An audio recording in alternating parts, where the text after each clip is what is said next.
Welcome to the Freddy Transition Phase Guide. In this guide, I will be teaching you how to use Freddy's power tactically, so how you can use it to mind game and trick survivors in loops, or even in the open. I will also be teaching you how to use the power strategically, but the main focus will be on the tactical aspects. The entirety of Freddy's transition phase is 7.10 seconds. Now these 7.10 seconds can then be divided into 7 different stages. The first stage being the dream state where Freddy is invisible and trying to put the survivor into the dream world.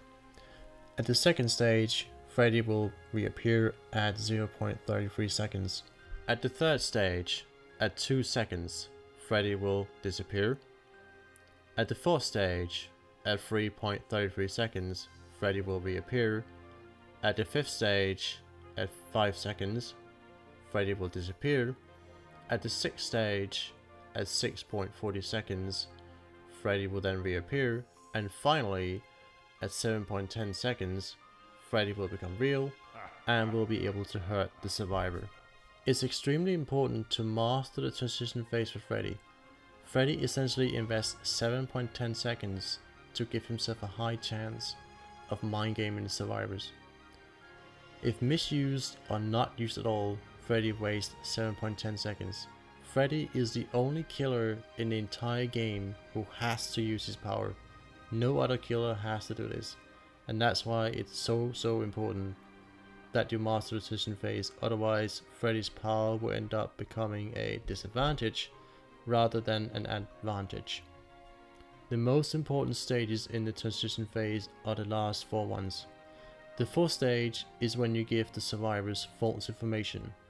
At the fifth stage, you then pull your mind game and change direction on the survivor, confusing them while you're invisible. At the sixth stage, you will become visible and the survivor will then only have half a second to respond to you, which is not a lot of time considering that Freddy is blinking in and out of reality. At 7.10 seconds, you'll become real and able to hit the survivors. The first 3 stages are not that important, as most of the time these will be used to catch up to the survivors. I highly recommend that when you put people to sleep that you start counting, whether you do that in your head or out loud, it doesn't really matter. The reason why this is so important is because there's no audio cue or visual cues for Freddy to tell him which stages he is currently in. The only way to learn this is by memorizing these numbers. Alright, time to give some examples.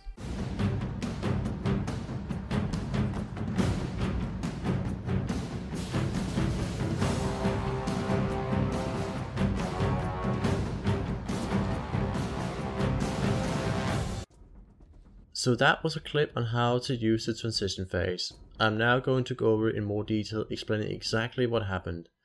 There will be more examples, but this one will be the main one. So when you click on the survivor and Freddy starts bending his fingers to make a fist, and the survivor bends his head forward, that's when you should start counting. I will provide a timer in the right corner of the screen. I will not go over the first 3 stages, as they are usually used to catch up to the survivor. As you can see, the first 3 stages passes by quite quickly.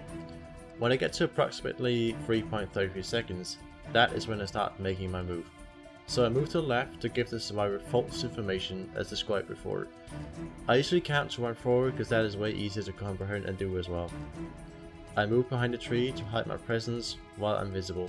In general, if there are any obstacles in the loop that can hide line of sight, use those.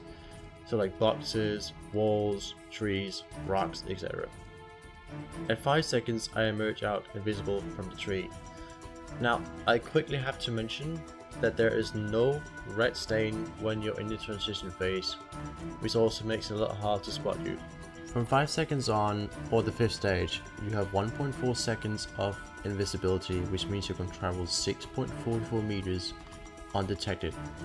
Okay, so I move out and Colette knocks down this pallet to basically deny 1 entrance, which is quite clever.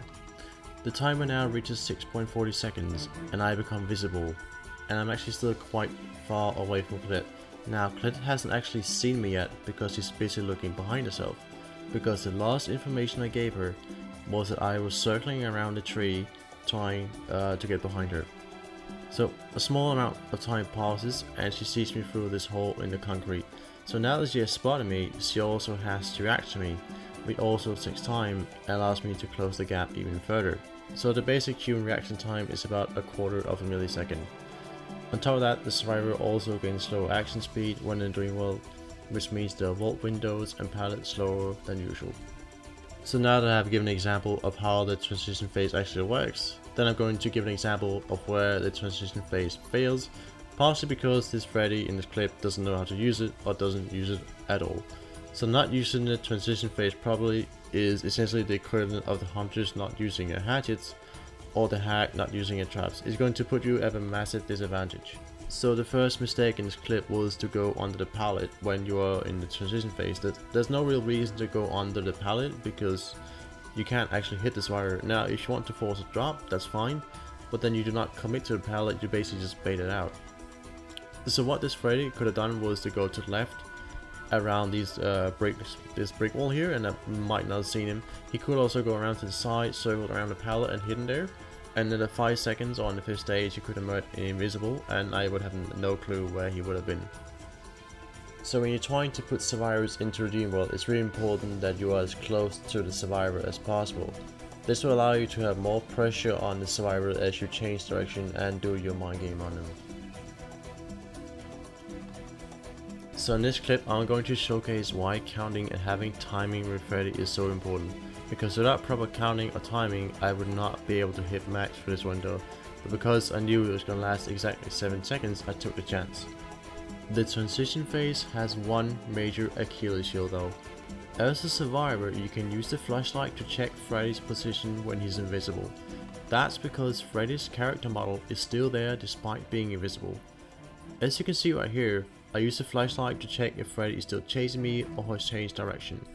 You can see how the flashlight beam is shortened because it's hidden the model. Which basically means I can keep running without having to worry about me mind game. I'm now going to move on to the strategic aspects of Freddy's transition phase. The strategical use of the power is more in a map sense. In this clip I'm chasing Claudette and putting her into the dream world, but I actually managed to misplay my transition phase. However, I do manage to pull a simple mind game on her. Now rather than straight up chase her down after the initial hit, I instead go and break a pallet and regress gen to regain map control. Freddy is one of the few killers in the game who can very comfortably let the survivors run away, because the survivors will have an aura as long as they're in dream world. Contrary to most belief, Freddy is not good at tunneling. He can stick well to his target, but he has no tools to put pressure on the survivors in the loop, unlike for instance the doctor, the nurse, pig or the huntress. So as Freddy, you want the survivors to heal, miss a skill tag so you can get a second transition phase during the whole chase. The rest of the video now is just going to be an example of Freddy's power being showcased, and you can use that as examples or inspiration or use it to learn counting.